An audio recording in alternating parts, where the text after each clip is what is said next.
दोस्तो हक़ मौजूद अॼु असां तव्हांखे डॉक्टर फ़हमीदा हुसैन जी कहाणी साॻिया सूर ऐं सुॾका ॿुधाईंदासीं।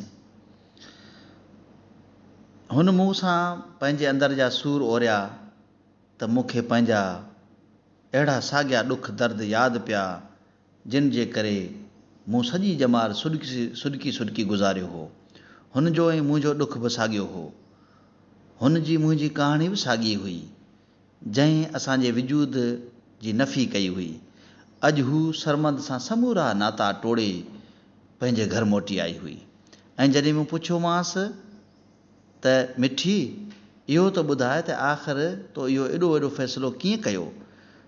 तो त समूरे जग सां विड़ी हुन सां नातो जोड़ियो हो, न असां माइटनि जी ॿुधई, न ज़माने जी परवाह कयई, न साहेड़ियुनि सरतियुनि जी सलाह वरितई ऐं पंहिंजे ज़िद तां न लथई।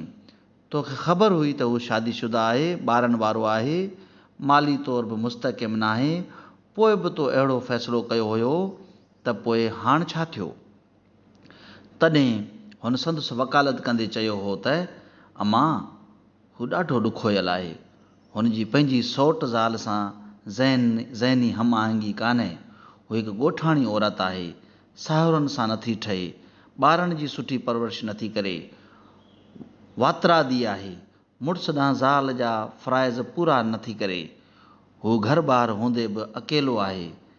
हिकु हसास शाइर मुड़ुस लाइ इहो सभु कुझु सहणु ॾाढो मुश्किल आहे। हू प्रोग्रेसिव आहे, रोशन ख़्याल आहे, अकेली तलाक याफ़्ता औरत जी समाज में हैसियत बाबति ॼाणे थो। उन करे ज़ाल खे तलाक ॾेई हिन समाज में अकेलो बेआसरो करणु नथो चाहे। जो हुन जो दुनिया में को बि कोन्हे। हिकु भाउ आहे जेको संदसि निणान सां परिणियल आहे।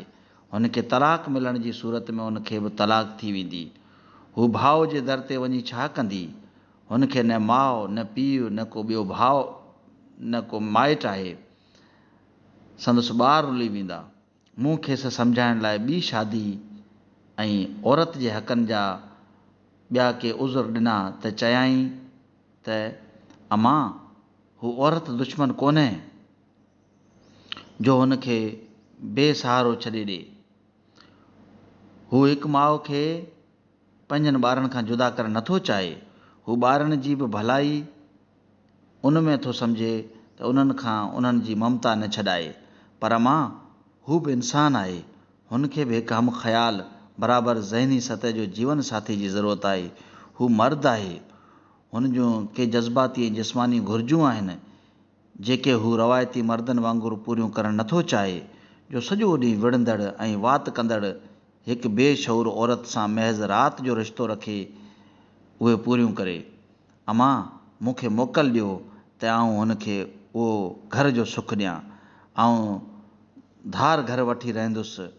हू माली तौरु मुस्तहकम कोन्हे,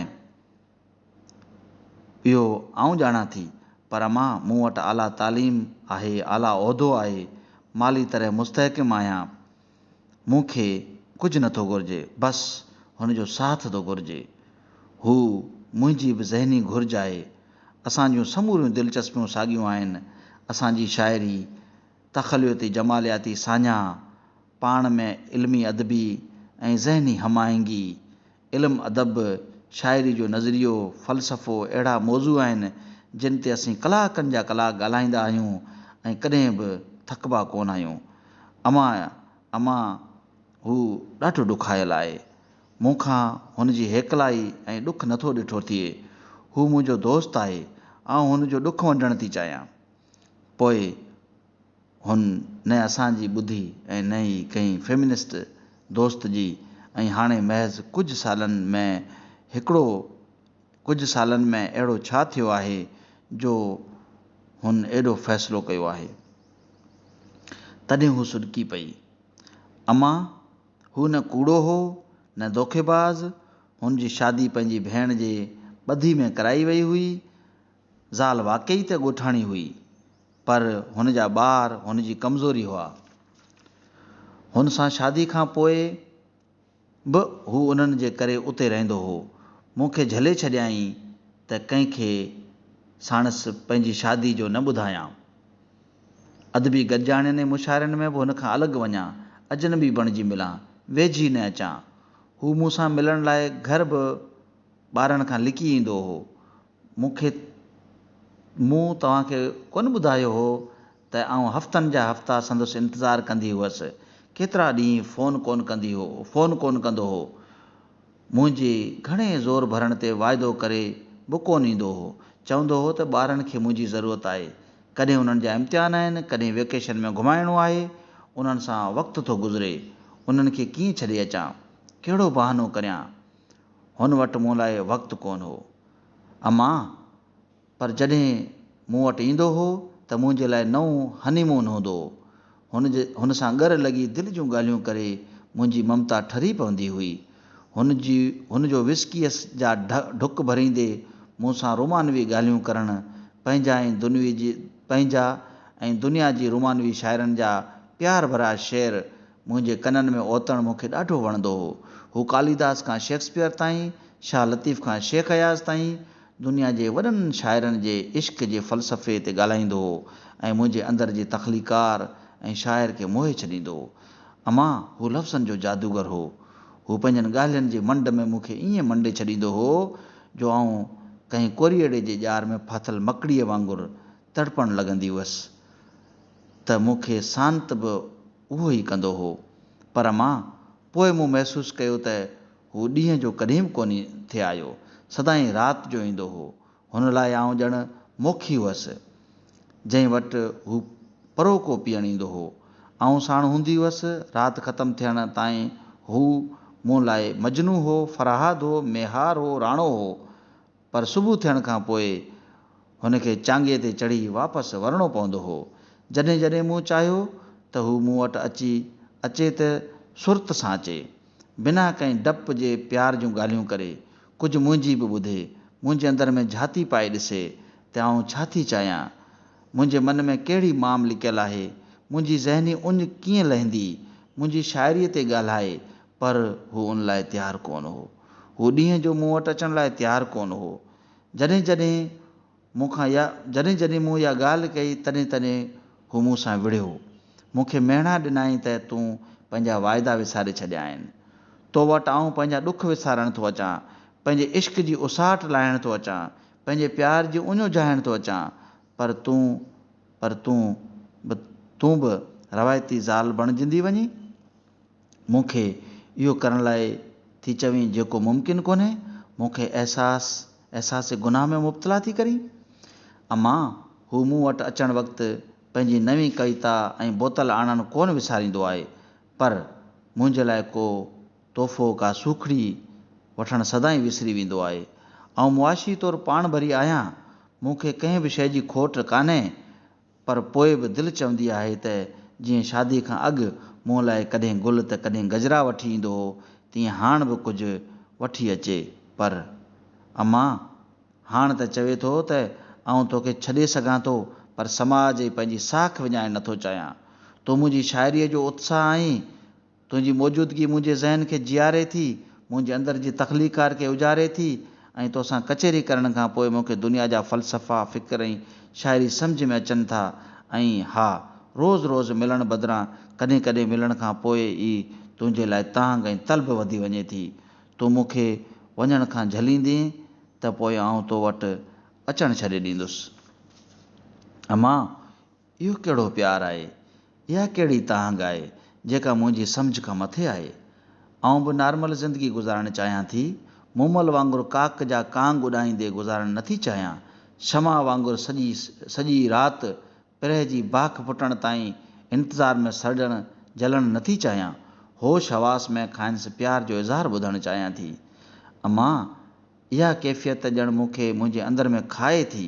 हॾ चम वारी पहाज मूंखे एतिरो कोन ॾुखोयो आहे जेतिरो हिन कैफ़ियत मूंखे परेशान कयो आहे। ऐं संदसि ज़ाल आहियां, का वैश्या त कान आहियां जंहिं वटि हू सिर्फ़ु राति जो लिकी अचण जो साहस थो सारे सघे। ॾींहं जी रोशनी में हू मूंसां मिलण ते परे रहियो, मूंखे ॾिसण बि नथो चाहे। अम्मा, आउं पंहिंजी इज़त नफ़्स बचाइण लाइ हिन सां नातो टोड़े आई आहियां। अम्मा, मूं सही फ़ैसिलो कयो आहे न? तव्हां मुंहिंजे ग़लति फ़ैसिले जे बावजूदि मूंखे माफ़ु करे छॾियो हो। मुंहिंजे हिन फ़ैसिले खे त ग़लति कोन चवंदो न। हूअ मुंहिंजे हंज में मुंहुं लिकाए हंजूं हारण लॻी ऐं मूंखे पंहिंजो ग़म यादि अचणु लॻो, साॻियो ग़म। हुन जे पीउ बि मूं सां ईअं ई चयो हो त आउं तोखे छॾे सघां थो, दोस्तनि सां शामूं गुज़ारणु कोन छॾींदुसि, ऐं अदीबनि शाइरनि सां खाइण पीअण ऐं दानशवराणियूं कचेरियूं मुंहिंजी ॾात खे ॾोहिणो करे छॾीनि। पोइ अधु राति गुज़ारे ईंदो हो त आउं साकी अधु राति अज़ाब में गुज़ारींदी हुअसि। वर करे वरजायल ॻाल्हियुनि जे दोहराइण जो अज़ाब, रूहानी ऐं जिस्मानी पीड़ा जो अज़ाब, कुझु कंहिं ॻिज वांगुरु मांस पटण जो अज़ाब ऐं समूरी वार्ता खे इश्क ऐं प्यार जो नालो ॾेई पंहिंजी वासना जी उञ उजाइण जो अज़ाब, जेको भोगण जे बावजूदि हुनखे न छॾे सघण जो अज़ाब, छो जो मूं वटि बि सरमंद जी पहिरीं ज़ाल वांगुरु वञण लाइ का वाट कान हुई, को ठिकाणो कोन हो ऐं मुंहिंजी ममता मुंहिंजे ॿारनि जी मुस्तक़बिल जी ॻणती मुंहिंजो रस्तो रोके छॾियो हो। पोइ हुन जे सम्झी रहण खां सुम्ही रहण खां पोइ वजूद जे पामालीअ ते रोई पंहिंजनि गूंगनि ॻोड़नि सां विहाणो भिॼाए सुबुह कंदी हुअसि। मूं पंहिंजी धीअ खे पंहिंजी ॿाहुनि में लिकाए खेसि चयो त मुंहिंजी अम्मा, जेतिरो रोइणो अथई अॼु रोई वठि। हिन तुंहिंजे फ़ैसिले सां पूरी तरह सहमत आहियां। इहो प्यार न पर दौलाब आहे, इश्क न पर अज़ाब आहे। उहे बज़ाहिर तरक़ी पसंद शाइर, अदीब ऐं दानश्वर मुड़ुसु अंदरां अहिड़ा ई खोखला आहिनि जहिड़ा रवायती दकियानूसी मुड़ुसु। औरत जी बराबरी, आज़ादी ऐं इंसाफ़ पसंदी जूं दावाऊं कंदड़ रोशन ख़याली जो ढोंग ऐं प्रचार कंदड़ मर्द कॾहिं ज़हनी हमआहंगी न हुअण जो बहानो करे, कॾहिं नंढपण में ज़ोरी शादी थियण जी दांह ॾेई हमदर्दी हासिल करे, त कॾहिं पहिरीं ज़ाल जी ॼटणी ॻोठाणी बेशऊर औरत हुअण जो रोइणो रोईंदे हू पढ़ियल लिखियल दानश्वर औरतनि जे जज़्बात सां खेॾींदा आहिनि, उन्हनि खे कूड़ा आसरा ॾेई पंहिंजी चर्ब ज़बानीअ सां मकड़ीअ वांगुरु कोरीअड़े जे ॼार में फसाईंदा आहिनि ऐं हिकु वक़्तु ॿिनि ज़ालनि ॿिनि औरतुनि जो इस्तेहसाल कंदा आहिनि। कॾहिं पहिरीं ज़ाल ऐं उन जे ॿारनि खे रिण में रुलाए छॾींदा आहिनि, त कॾहिं ॿी ज़ाल खे महज़ स्टेटस सिंबल तौरु पाण सां गॾु घुमाईंदा आहिनि, त कॾहिं वरी कंहिं विरहायल सुरीत वांगुरु सिर्फ़ु रातियुनि जी राणी बणाए समाज में पंहिंजी इमेज खे क़ाइमु रखण लाइ लिकाए रखंदा आहिनि। उहे बज़ाहिर मज़हब खे कोन मञींदा आहिनि, पाण खे नास्तिक या दोहरिया चवनि, कॾहिं एग्नास्टिक या तशकीक जो शिकार फ्री थिंकर ॼाणाए दानशूरीअ जो धाको ॼमाइनि, पर पंहिंजी वासना पूरी करण लाइ उन छूट जो इस्तेमालु कंदा आहिनि जेका मज़हब किन हालतुनि में मर्दनि खे ॾिनी आहे। उहे मुनाफ़िक़ आहिनि।